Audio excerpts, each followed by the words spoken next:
Hi നമസ്കാരം. നമ്മുടെ CPM-ൻ്റെ സംസ്ഥാന സെക്രട്ടറി ഗോവിന്ദൻ മാഷ് കേരളത്തിലൊരു യാത്ര നടത്തുന്നുണ്ട്. വികസന യാത്ര എന്ന് വേണ്ട ഒരു യാത്ര നടത്തുന്നുണ്ട്. അതിൻ്റെ വീഡിയോകളൊക്കെ നമ്മളൊക്കെ കാണുന്നുണ്ട്. അതിനെക്കുറിച്ചുള്ള അഭിപ്രായങ്ങളൊക്കെ പല ആളുകളും പങ്കുവെക്കുന്നുണ്ട്. 2 ദിവസം മുമ്പിട്ട് നമ്മളൊക്കെ കണ്ടതാണ്. ഒരു കാക്ക വന്നിട്ട് അദ്ദേഹത്തിന് കിട്ടിയ പെൻഷൻ്റെ പൈസ നമ്മളെ ഗോവിന്ദൻ മാഷെ ആ സ്റ്റേജിൽ വെച്ചിട്ട് ഏൽപ്പിക്കുന്നത്. ആ ഏൽപ്പിക്കുന്ന സമയത്ത് അദ്ദേഹം പറയുന്നൊരു വാക്കുണ്ട്,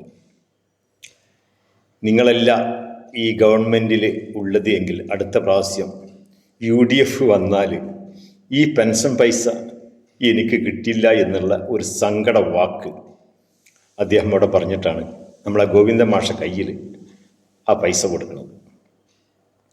പിറ്റേന്ന് തന്നെ പല ആളുകളും അതിനെ ട്രോളിക്കൊണ്ടും അതിൻ്റെ കള്ളത്തരങ്ങളെക്കുറിച്ചും അതിൻ്റെ പിന്നിൽ പ്രവർത്തിച്ചവരെ കുറിച്ചൊക്കെ വീഡിയോകളൊക്കെ ഇട്ടിരുന്നു. പക്ഷെ എന്നെ സംബന്ധിച്ചിടത്തോളം എനിക്കത് കണ്ടപ്പോൾ വല്ലാത്തൊരു ഗോവിന്ദൻ മാഷോട് വല്ലാത്തൊരു സ്നേഹമാണ് എനിക്ക് തോന്നിയത്.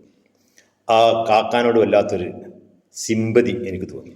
കാരണം അങ്ങനെ ആ പൈസ കൊടുക്കാനും ആ പൈസ ഗോവിന്ദൻ മാഷ് അദ്ദേഹത്തിന് തന്നെ ആ കാക്കാക്ക് തന്നെ തിരിച്ചു കൊടുക്കുന്ന ആ രംഗം കണ്ടപ്പോൾ സത്യത്തിൽ ആ ഒരു രംഗത്തെക്കുറിച്ച് ആ ഒരു വീഡിയോ ഇട്ടിട്ട് ആളുകൾ ട്രോളുന്നത് കണ്ടപ്പോൾ സത്യത്തിൽ എനിക്ക് വല്ലാത്തൊരു വിഷമം തോന്നി. കാരണം അങ്ങനെ ഒരു നല്ല മനസ്സ് നമ്മളെ ഗോവിന്ദൻ മാഷക്ക് ഉണ്ടായല്ലോ എന്നുള്ളത്. കാരണം നമുക്കറിയാലോ, ശബരിമല കൊള്ള, സ്വർണ്ണക്കൊള്ള, അതിനുശേഷം അതിനു മുമ്പ് അയ്യപ്പ സംഗമം നടത്തിയിട്ട് അതിൻ്റെ കണക്കുകളും മറ്റ് ചെലവുകളൊക്കെ കൂട്ടിക്കിഴക്കിലും അതിൻ്റെ കണക്കിലെ പൊരുത്തല്ലായ്മയും അതിൽ കൊള്ള ചെയ്ത കാര്യങ്ങളും അതിൻ്റെ ഫണ്ട് വെട്ടിച്ചതും അവസാനമായിട്ട് രക്തസാക്ഷികളെ ഫണ്ട് വരെ മുക്കി എന്നുള്ളതാണ് CPM-നെ സംബന്ധിച്ചിടത്തോളം വലിയ പ്രചാരണം നടന്നുകൊണ്ടിരിക്കുന്നത്. ഇതെല്ലാം കേട്ടിട്ട് CPM-ൻ്റെ നേതാവ്, പ്രത്യേകിച്ച് നമ്മുടെ സംസ്ഥാന സെക്രട്ടറി പത്രക്കാരുടെ മുമ്പിൽ പറയും, ഞങ്ങൾ തെറ്റുകളുണ്ടെങ്കിൽ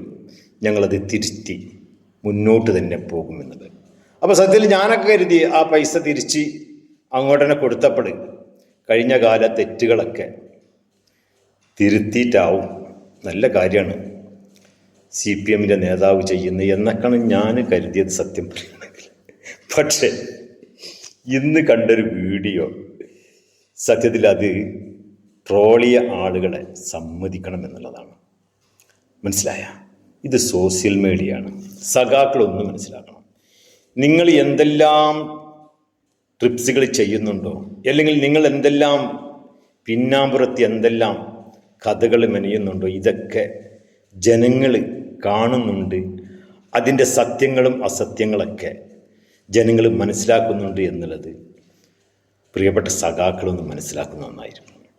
അന്ന് ആ കാക്ക നമ്മളെ ഗോവിന്ദൻ മാഷക്ക് പൈസ കൊടുക്കുമ്പം തന്നെ അതിൻ്റെ ട്രാപ്പ് എന്താണെന്നുള്ളത്, അതിൻ്റെ സ്ക്രിപ്റ്റ് ആരാണ് തയ്യാറാക്കിയത് എന്നുള്ളത് സോഷ്യൽ മീഡിയയിൽ വർക്ക് ചെയ്യുന്ന ഓരോ ആളുകളും മനസ്സിലാക്കി എന്നുള്ളതാണ്.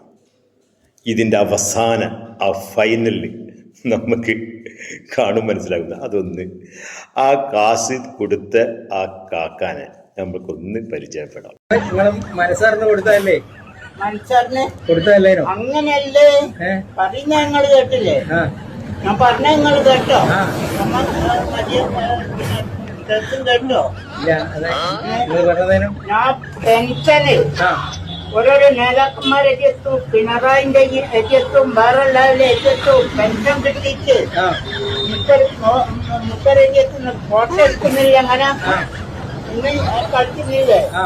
അതേ മാതിരി ഞാൻ കയറിയിട്ട് കളിച്ച മുത്തരെത്തിയെത്തുന്നു. ഞാൻ വേറെയുള്ള നേതാക്കന്മാരെല്ലാം കൂടി പറഞ്ഞ് അയാളെ എതിർത്ത് കൊടുക്കാൻ ഇന്നത്തെ എന്നെ തിരിച്ചു തരുമെന്ന്. ഞാൻ അങ്ങനെ കൊടുത്ത് തിരിച്ചു തരികയും ചെയ്തു. നിങ്ങളെന്നെ കീസയിലിടിയെന്നും പറഞ്ഞു, കീസയിൽ വെച്ചിട്ടൊന്നും പറഞ്ഞില്ല, കീസയിലിട്ടെന്ന് ഞാൻ മനസ്സിലാകുന്ന കൊടുക്കാറില്ല. ജോലി കേട്ടാൻ വേണ്ടിയിട്ട് ഞാൻ ചെയ്ത പണിയാണ്. പാവം കാക്ക മൂപ്പർക്ക് അറിയില്ലായിരുന്നല്ല ഇവരിത് രാഷ്ട്രീയ മുതലെടുപ്പിനാണ് ഇതിനു വേണ്ടി ചെയ്യണമെന്നുള്ളത്. ഈ വീഡിയോ എടുക്കണം എന്നുള്ളത് ആ പാവം കാക്കാക്ക് അറിയില്ലായിരുന്നു. അവസാനമാണ് മൂപ്പരാകെ പുലിവാല് പിടിച്ചത്. കാരണം ഇത് ചെയ്യേണ്ടിയില്ലായിരുന്നുള്ളത് പിന്നാണ് മൂപ്പർക്ക് പിന്നെ മനസ്സിലായത്. എന്താണ് സഖാക്കളെ, നിങ്ങൾ ഇങ്ങനെയുള്ള പരിപാടികൾ, ഇത്രയും ചീപ്പ് പരിപാടികളൊന്നും നിങ്ങൾ ചെയ്തിട്ട് നിങ്ങൾ പാർട്ടിയെ വളർത്തരുത്. നേരായ മാർഗത്തിൽ നേരായ കാര്യങ്ങൾ, സത്യങ്ങൾ പറഞ്ഞ് സത്യങ്ങൾ കാട്ടി അങ്ങനെയാണ് പാർട്ടിയെ വളർത്തേണ്ടത്. ഇനിയെങ്കിലും നിങ്ങൾ എന്താണ് നന്നാവാത്തത്? നിങ്ങൾ നന്നാവും എന്ന് പറയുന്നല്ലാതെ നിങ്ങൾ നന്നാവണില്ലല്ല. ഇനിയെങ്കിലും നന്നാവാൻ നോക്കി.